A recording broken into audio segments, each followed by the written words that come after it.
Hello and welcome to Frontrunner Motorsport. A lot of motorsport from the past weekend, but as we have already discussed for Formula 1 and Formula E, we have lessened the workload somewhat.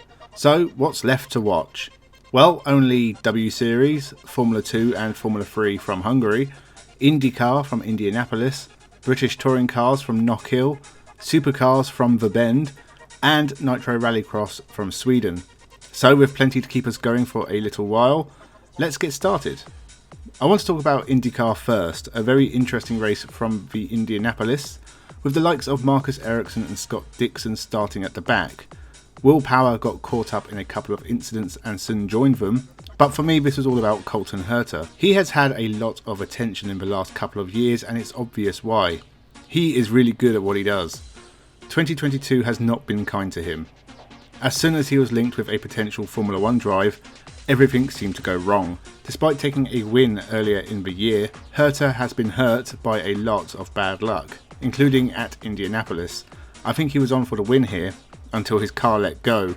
He's floundering in 10th in the championship with no real hope of winning. In fact, this is going to be one of his worst years yet, unless he gets some luck in the last 4 races. Back to this race, it was a good win for Alexander Rossi, his first since 2019. He deserved it. He's someone a few years ago I viewed as a championship contender, and it's been a rough few years for the former Formula 1 driver. Christian Lundgaard scored a second, which is his best result yet. Will Power third, somehow. Honestly, I don't know how he did it, but it gives him the championship lead. Ericsson was only 11th, Dixon, Newgarden and Palou all finished in the top 10, whilst Pato O'Ward was further back. Championship is really tight and the next race is Nashville and its awesome bridge. Formula 2 next, and Logan Sargent managed to retire again after contact with Drogovic and Hager. Since being linked with a Williams drive, his luck has also taken a turn for the worse. Maybe don't get linked to a Formula 1 drive. The first race wasn't that interesting. Jack Doohan took his second sprint race win. Felipe Drogovic outscored his main title rivals. Race 2 was a case of tyre strategy. Felipe Drogovic was the first to pit and he suffered for it, whilst Frederic Vesti had pulled a big lead but had to serve a 5-second penalty which dropped him back when he pitted. He still climbed back up to 4th though. Theo Pourchaire took the win, and with Drogovic and Sargent 9th and 10th, closes right in on his title rival. We have a fight here, ladies and gentlemen. Drogovic versus Pourchaire with 8 races left. Formula 3 had the 2 wet races of the weekend. Christian Mansell and Oliver Gopher made their debuts in the series, with Gopher starting the sprint race on pole. He dropped to 8th but at least scored points.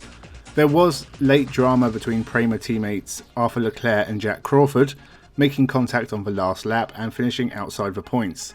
The win in the sprint race went to Caio Collet from Franco Colapinto and Kush Maney, who nabbed his first podium. The feature race was again all about tyres, but this was a case of the leaders on wets being caught by people who pitted for slicks. Alex Smolia won handily, but it was Zach O'Sullivan on slicks who came from nowhere to finish 4th. Martins looked like he was going to score decent points over title rival Hadjar, but dropped back to 10th on bad tyres with Hadjar out the points. The two have been barely separated in points all year, but now both have 104 points each. Just 6 races left in 2022, with Martins and Hadjar leading with the 3 Premas not far behind. W Series, and are you sick of seeing Jamie Chadwick win yet? Well, good, because she finished 2nd. Much better. Alice Powell took the win, but not much of note happened, and Jamie Chadwick can win the championship at the next round in Singapore with 3 races to spare. I wouldn't bet against her. British Touring Cars was back with action from Knock Hill, and this was a stalemate between Jake Hill, Ash Sutton and Colin Turkington. All 3 spent the weekend tied to each other. Jake Hill had the best weekend, a win and 2 second places, and clearly the fastest car on track. Tom Ingram and Josh Cook did not have good weekends, and the top 5 are pretty close. There was some really good old-fashioned racing here. Jake Hill versus Ash Sutton in race 1 in particular was a belter to watch. Ash Sutton won the second race, which is his first win this year, surprising from one of the most dominant forces in the series in recent years. George Gamble took his first win as well, a good weekend for the BMWs in the field. I did a video at the start of the season about whether or not Jason Plato could get to 100 wins before retiring. Well, with 12 races left, no he can't. He's not even close to being competitive. In fact, this field feels divided between the front-running cars and the back markers. It tends to be the same cars in the points all the time. But the racing is pretty good, And like a lot of series in 2022, it seems like we have an exciting run into the end of the championship. Supercars from the Bend next, and Shane van Gisbergen won race 1. Don't act surprised. Who the hell is Zach Best? This 20-year-old just turned up and led the majority of the first race. Race 2 started with a bang, literally. Thomas Randall stalled on the line and Andre Heimgartner ploughed into him. Scary stuff, but both are okay. This brought out the red flags. The restart minus 2 very battered cars didn't lead to any big surprises. Van Gisbergen won. Don't act surprised. Finally, a very wet race 3. A lot of incidents in this race, but it was a good one. Shane van Gisbergen and Cameron Waters had a hell of a battle through the early stages of the race. Once SVG was through, he won the race. Don't act surprised. That's 5 in a row, and SVG is honestly a class above everyone else. He was going to win this championship as soon as he started the engine at round 1. Finally, Nitro Rallycross from Sweden.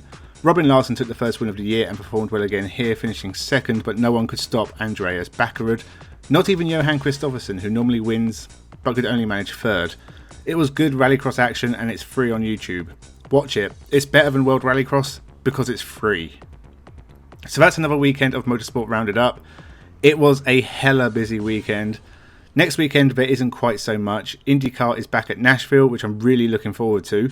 We also have the World Rally Championship from the forests of Finland, World Touring Cars from France, possibly the final round of the championship if they can't sort out some more rounds.